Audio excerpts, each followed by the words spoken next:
அயனார்த்தினி நாளைக்கான பிரமலை பார்த்தீங்கன்னா நிலா பணத்தை கொடுக்க முடியாதனால எல்லாரும் முன்னாடி அவமானப்பட்டு நிற்கிறாங்க. அதை பார்த்து தாங்கிக் கொள்ள முடியாத சோழன் எப்படியாவது அந்த பணத்தை கொடுத்து நிலாவை சந்தோஷப்படுத்தணுங்கிறதுக்காக அவங்க ஓனர்கிட்டே போயிட்டு எனக்கு 5 லட்ச ரூபா பணம் வேணும், ரொம்ப அவசரமா தேவைப்படுது, எப்படியாவது அந்த பணத்தை நான் திருப்பி கொடுத்துறேன், எனக்கு தாங்கன்னு சொல்லிட்டு ஹெல்ப் கேட்கறாங்க. ஆனா அந்த ஓனரோ உன்னை நம்பி எப்படா சோழா அவ்வளவு பணத்தினால கொடுக்க முடியும், அதனால தர முடியாதுன்னு சொல்லிட்டு சோழன் கண்ணு முன்னாடியே அவருக்கு வந்து 5 லட்ச ரூபா பணத்தை எடுத்து டிரால வைக்கிறாங்க. இதை சோழன் பாத்துறாங்க.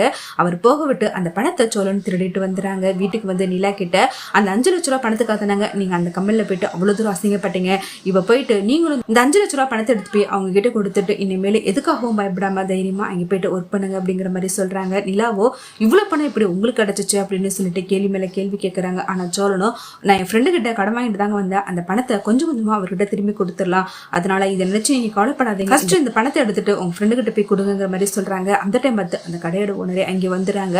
இவ்வளவு திருட்டு பையனா இருப்பேன்னு நான் நினைச்சு கூட பார்க்கல, ஏன் என்ன கேட்காம என் ராவை எடுத்து 5 லட்ச ரூபா பணத்தை நீ திருடிட்டு வந்துட்டியான்னு சொல்லிட்டு ரொம்பவே கோவப்படுறாங்க. இப்பவே நான் போலீஸ்க்கு கம்ப்ளைண்ட் பண்ணி ஒன்னு உள்ள தள்ளுறேன் சொல்லிட்டு போலீஸ்க்கும் கம்ப்ளைண்ட் பண்ணிடுறாங்க. அடுத்து நிலா அவர்கிட்ட ரொம்பவே கெஞ்சி கேட்டுக்கிறாங்க. தாங்கிக்க முடியாம தான் 5 லட்ச ரூபா பணத்தை திருடிட்டாரு, தயவு செய்து இவர் மன்னிச்சு விட்டுருங்கிற மாதிரி கெஞ்சுறாங்க. இதுக்கப்புறம் என் கடை பக்கமே வரக்கூடாது, இவனுக்கு இனிமேல் இங்கே வேலை கிடையாதுங்கிற மாதிரி சொல்லிடுறாங்க. உனக்காக மட்டும்தாம இந்த விட மன்னிச்சு விடுறேன், எவ்வளோ தைரியம் இருந்தா என்கிட்டே பணத்தை திருடுவான் அப்படிங்கிற மாதிரி சொல்லிடுறாங்க. இதுக்கப்புறம் உனக்கு வேலையே கிடையாதுங்கிற மாதிரி சொல்றாங்க. இங்கிருந்து வந்துச்சு உங்களுக்கு திருட்டு புத்தின்னு சொல்லிட்டு நிலா சோழன் கிட்ட பயங்கரமா கோவப்படுறாங்க.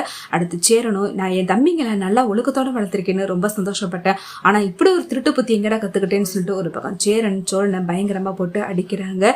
நிலா எல்லாரும் என்ன மன்னிச்சிடுங்க, எங்க எல்லாரும் இவ்வளவு தூரம் கஷ்டப்படுறீங்க, இவர் எனக்கு பணம் கொடுக்கறதுக்காக தான் இந்த பணத்தை திருடி இருக்காருன்னு சொல்லிட்டு நிலா ரொம்பவே எல்லாரும் முன்னாடி வருத்தப்படுறாங்க. சோழன் கிட்ட எதுக்காக இது மாதிரிலாம் பண்ணீங்கன்னு சொல்லிட்டு கோவப்படுறாங்க. சோழனும் நீங்க எல்லாரும் முன்னாடியும் எனக்கு தலை குனிஞ்சு நிக்கிறது என்னால பார்க்க முடியலங்க, அதனாலதான் அந்த பணத்தை எப்படியா கொடுக்கணுங்கிறதுக்காக இவர்கிட்ட கேட்டேன், ஆனா இவர் தர முடியாதுன்னு சொன்னால்தான் அந்த பணத்தை நான் தெரியாம எடுத்துட்டு வந்தேன், தப்பு தாங்க, என்னை மன்னிச்சிடுங்க அப்படின்னு சொல்லிட்டு ரொம்பவே ஃபீல் பண்ணி அழுகுறாங்க. இல்ல இதுக்கப்புறம் எனக்கு பணம் கொடுக்கணுங்கிறதுக்காக யாருமே எந்த உதவியுமே செய்ய வேணாம், அதை நானே பாத்துக்கிறேன், தயவு செய்து இந்த விஷயத்துல யாரும் தலையிடாதீங்க மாதிரி கோவப்படுறாங்க.